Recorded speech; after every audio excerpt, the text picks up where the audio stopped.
The rule of evidence. The evidence for a claim must be reliable, comprehensive, and sufficient. Evidence gives us reasons to accept a claim, or not, so it's important to evaluate the quality of evidence. First, the evidence must be reliable. Not all evidence is created equal.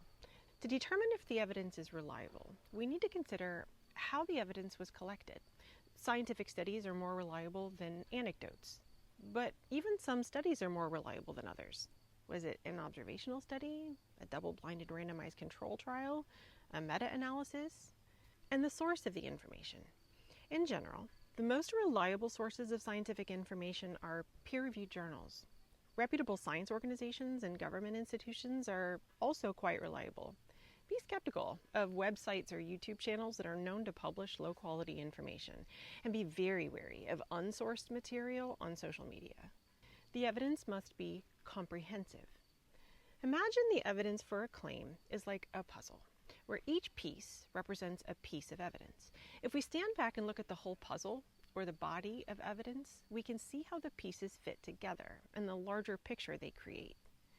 You could, either accidentally or purposefully, cherry pick any individual piece of the puzzle and miss the bigger picture. For example, everything that's alive needs liquid water. Water is so essential to life that when we're looking for life outside of Earth, we look for evidence of liquid water. But what if I told you that all serial killers have admitted to drinking water? Or that water is the primary ingredient in many toxic pesticides? Or that drinking too much water can lead to death? By selectively choosing these pieces of the puzzle, we're left with a distorted and inaccurate view of water's importance for life.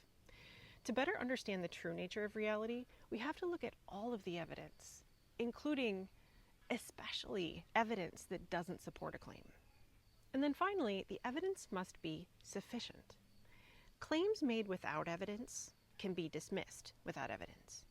And in general, extraordinary claims require extraordinary evidence. Basically, the more unusual the claim, the more evidence that's required to accept it. Claims based on authority are never sufficient. Expertise matters, of course, but experts should provide evidence.